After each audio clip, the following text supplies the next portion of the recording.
Item number 8, ordinance prohibiting camping on private property within city limits of Yuba City. Mr. Darren Gale. Second reading. Yes, this is the second reading. Good evening, Mayor Gill and council members. I'm here before you for the second reading of an ordinance, amending our ordinance to prohibit camping on private property without written consent. 2 weeks ago, you held a public hearing. We had no comments. Since that time, I did receive a phone call, and I believe that you have a speaker card from that person that has a couple questions. At that time, I can answer those questions. If you'd like, I can give additional background. But in short, the change to the ordinance is to prohibit camping on private property without written consent. The main reason for this is really to help protect private property rights. We have property owners throughout the city where illegal camping is occurring on their property. The only way for our law enforcement officers to enforce that is to make contact with those property owners, usually late in the evening, and ask if they have permission, and then they can go and after trespassing charges. This way, it puts us in a better position to deal with the vagrancy issues around our city and to be able to enforce no camping on private property. So this time, I know that's you have at least one public comment. Yeah. Any comments from council members? Okay. If not, I've got a speaker's card for Ms. Lane Miles to speak on this item.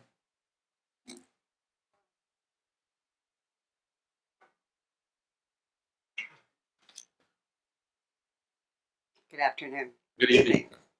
You have early meetings. First off, Elaine, if I could just have you state your name and address for the record, please. I thought the card took care of that. Elaine Miles, 1351 Jamie Drive, Yuba City. Thank you.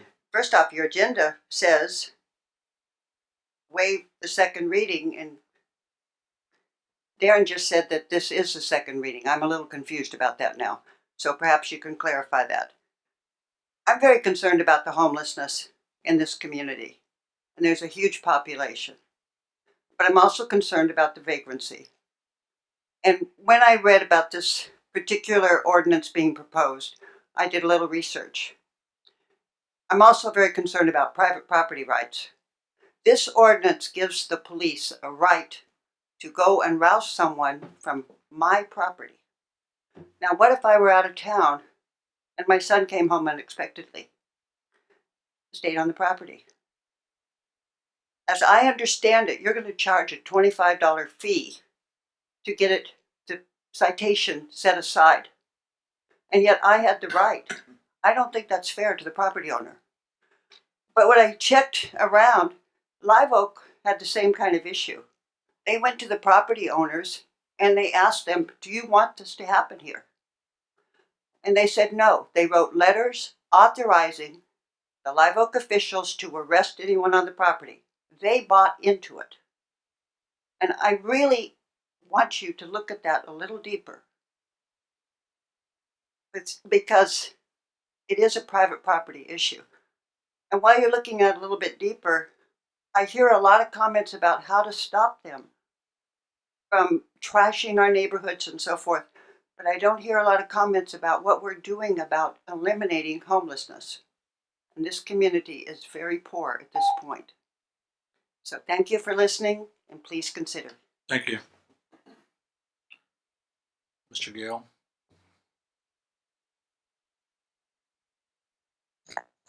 So maybe I'll let the police chief comment, and then I can answer whatever questions you might have left.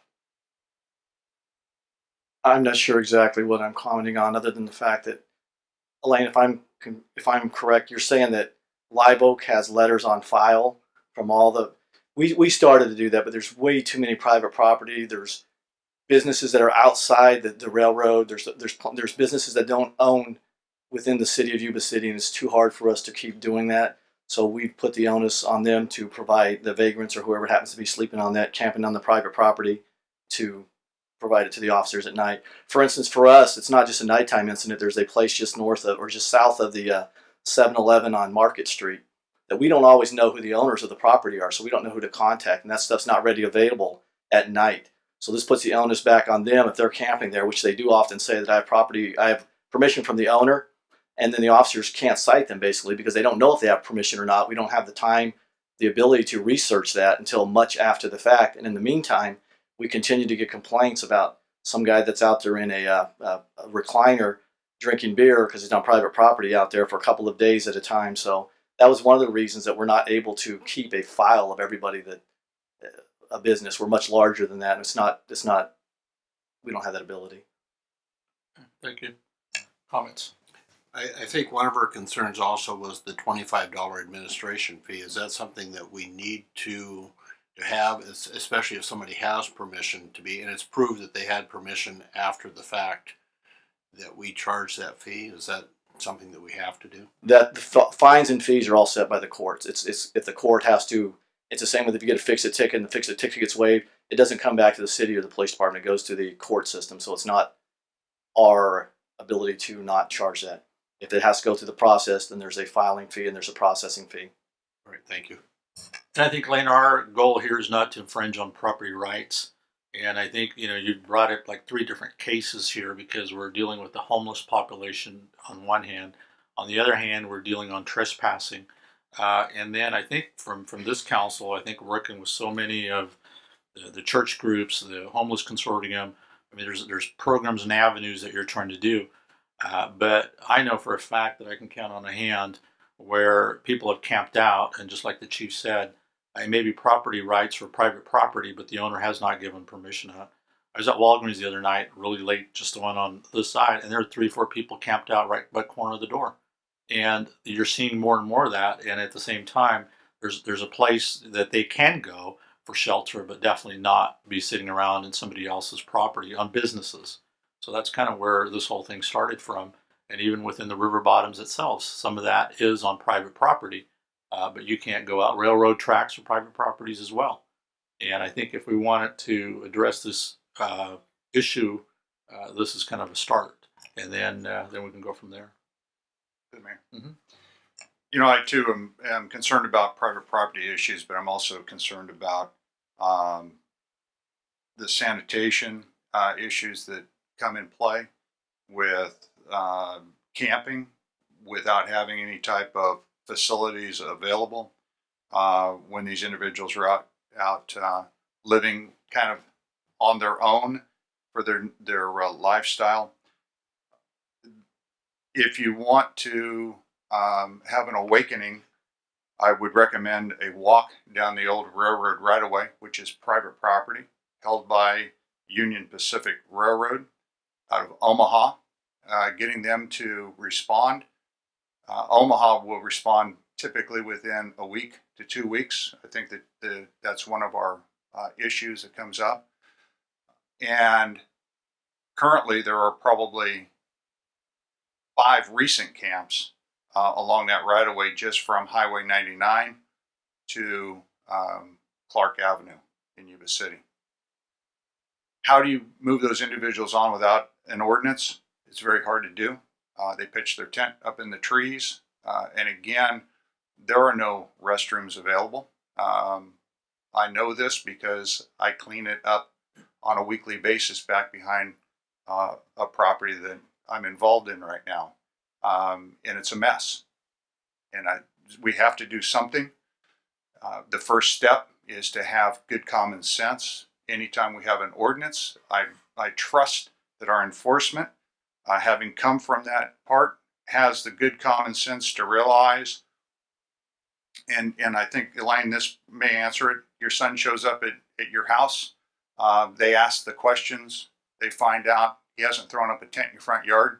And doesn't look like he's been there a week and thrown all of his dirty clothes out onto the right of way.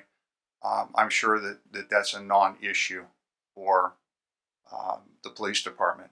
It's a tool that they can use to keep our community safe. The 18 current programs that we have in Yuba City don't address comprehensively the homeless issue, but I know that we will continue to work on that, and we will have something in the near future that will provide more of an opportunity. The REST program starts this week for families that are homeless, giving them shelter to stay. So, I mean, there's a ton of programs, and the need to camp certainly on private property and infringe on others' rights with your need to have your your own lifestyle, I think needs to be curtailed within our city. Through the mayor. Yes. I think Councilmember Buckland brought up the fact of public safety. An example is a couple of examples, but one is a donut shop over off of Highway 20, where there on a regular basis vagrants who are sleeping in the doorways of businesses along there. And the proprietor of that business, she comes to work at 3 o'clock in the morning and has a number of times been scared half to death because of people that are sleeping in those doorways. And we need to have the tools to be able to prohibit that. This isn't about property rights so much as, like you mentioned, having someone to come and stay on your own property. That isn't our intention here, is to deal with the vagrants and the public safety issues. Another area is down on Plymouth Street by the water tower, where people are camping out overnight there, and again, as he mentioned, the health issues of not having the facilities to be able to deal with those issues. They just take it out on the businesses there, and the businesses are responsible for cleaning that up. So this is a tool, as he said, to help us to address some of these issues that are serious issues in our community. And the public safety is the one issue that I support this issue on. Yes. Through the mayor. This is something every community struggled, and we've struggled for generations, centuries, and Line brings some great points. But like Councilman Buckland said, it's one tool, and hopefully our people, staff uses it where it's necessary. There are, the churches are trying to feed the homeless, trying to take care of them.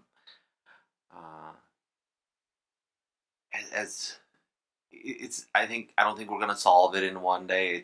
Like I said, this goes back hundreds of years, and it's gonna continue to go have that problem. We're gonna deal with the symptoms, and I don't think we're gonna change anybody's life too much, but hopefully take care of to a smaller scale some of the inconveniences that I think this is probably more caused by the development in the river bottoms. I think we shifted more people out of the river bottoms with the development of the park and the feeding on at the south end of Plymouth Street. Every time we try to do something to help, something else happens because of that, and then we have to deal with it. And hopefully this takes care of the current symptoms, but I don't expect to resolve this problem. That's a lot wiser men have tried to solve this problem, and I think the problem will continue. And let's just trust our department and cause or reduce some of the problems we're having with some of the businesses, like we said, the donut shop or other businesses that are just trying to do their business and deal with the health and safety issues at the same time. So I would support this ordinance. Great. Is that a motion? I'll make that as a Okay. motion. Got a motion? And I'll second that, since I can't possibly add anything to the eloquent comments the rest of the council has made already. Thank you. Since we got a second, you're more than welcome to know. Oh, that's okay. I got nothing more. All in favor signify by saying aye. Aye. Motion carries. Thank you.